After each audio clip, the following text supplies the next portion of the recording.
Draped over Diana's coffin as her body left Paris, the Queen's standard, which had been taken to France by Prince Charles. The symbolism was revealing. In death, the princess had had her royal status restored.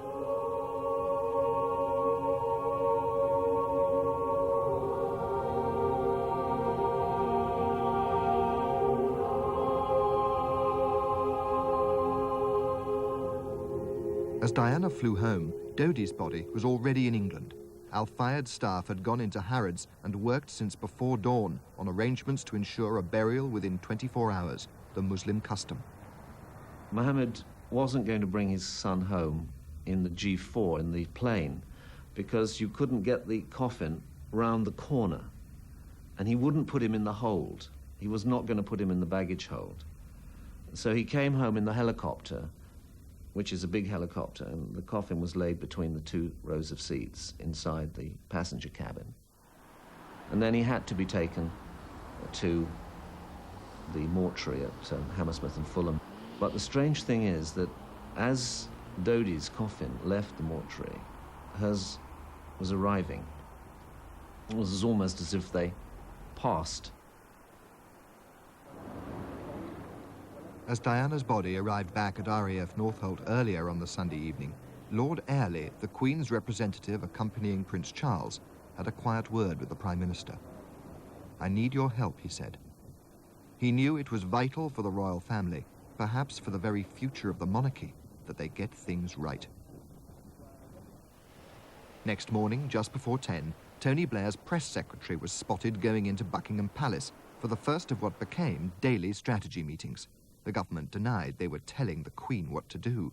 The palace took the view that this was the Spencer family's funeral primarily. They were there to help, and they gave every form of help they could, but they didn't want to trespass into the private grief of that family. That caused a certain amount of tension, and Charles Spencer is a difficult boy. Anybody who knows him knows that. Despite the tensions, the strategy team quickly agreed the style and tone of the funeral.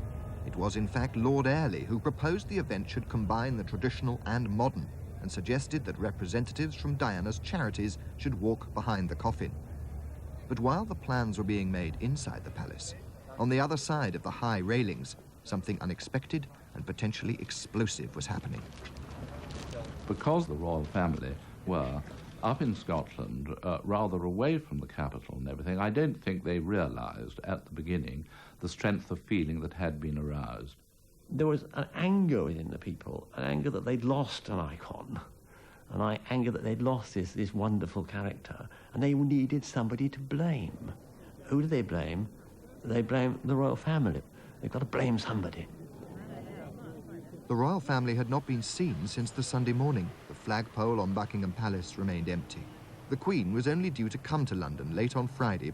Tony Blair warned that reaction to Diana's death threatened to destabilize the country. I think some palace aides were saying, look, this could get completely out of hand. You know, somebody actually said to me that they were thinking that at one stage there might be a storming of the palace. And I burst out laughing, and they said we weren't joking. There was rebellion in the air. By Wednesday, deep concern. A team of 26 were now meeting daily at the palace, with a sense that while the government could do nothing wrong, the royals could do nothing right. They'd had to lengthen the funeral route. More condolence books had had to be opened at St. James's, from 4 to 43. Tony Blair had just spoken to Prince Charles when he left Downing Street to walk among the crowds. They'd agreed the Queen needed to get a grip on the situation. Her Prime Minister was showing the way. The public mood was already volatile, and that anti-royal feeling was being encouraged by a worried tabloid press. They were extremely concerned about the origins of those stories which suggested that she'd been more or less killed by the paparazzi. So they wanted to go deeper and say, look, who really caused this situation? Who made this woman so sad? Who put her in the position that she'd have to be driving about with an Egyptian playboy in a Paris underpants? Oh, it must be the royal family. They isolated her. They made her sad. They took away her title. They marginalized her. They abused her. It must be the family's fault. Only days after the Queen was criticised for allowing the princes to be seen, 4 national tabloids now attacked her for for hiding away. The press in the end had to prompt them into doing the right thing. But we were prompting them because our readers were ringing us in their thousands saying, why aren't they doing anything? And people may not like that. They may not like the fact that the tabloids all came out and said, talk to us, Mum, as we did on the Mirror. But I think that was a very powerful thing that we did. Events moved rapidly. Within hours, the royal family appeared outside the gates at Balmoral to walk among the flowers. Princes Andrew and Edward were instructed to talk with mourners in the Mall. The Queen flew to London almost a day earlier than planned, and on the eve of the funeral spoke to the nation. The broadcast was live, and at the suggestion of a sound recordist, the window was left open so viewers could see and hear the crowds outside. So what I say to you now, as your Queen and as a grandmother, I say from my heart. They were moving in an unprecedented situation and making it up as they went along. But the desire was to get the whole thing right. The concern was that it would go wrong. The relief at the end was that it had turned out with great dignity and was a very moving occasion. By the time Diana's body was moved to Kensington Palace on that Friday night, resentment against the royal family had been at least deflected. What no one knew then was that far from destroying the monarchy, Diana may ultimately have saved it. Her instincts reflected the times, and since her death, the public's devotion to her has already forced the royal family to embark on a period of rapid change, to modernize, to appear more like her. All you hear now is breaches of protocol. Protocol has died. It's gone out of the window. And what a great thing that is for everybody. Everybody in my generation just says, thank God for that. Her influence could have been baneful and destructive. In fact, as it turned out, it hasn't been. But Diana was always a sign of contradiction.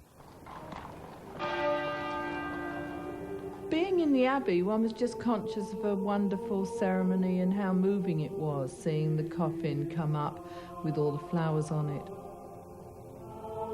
I think that it must have been very tough for the royal family, and they must have had a lot of soul searching to even try and work out how they should handle it. The unique, the complex, the extraordinary and irreplaceable Diana. I thought it was an incredible moment. The applause we could hear outside literally did roll down the nave.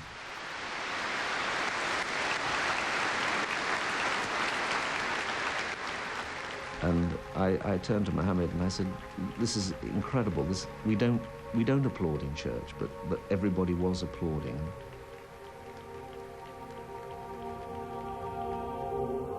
I had 3 handkerchiefs wet. I mean, I couldn't stop crying. And even now, when I think about it, it's one of the saddest things.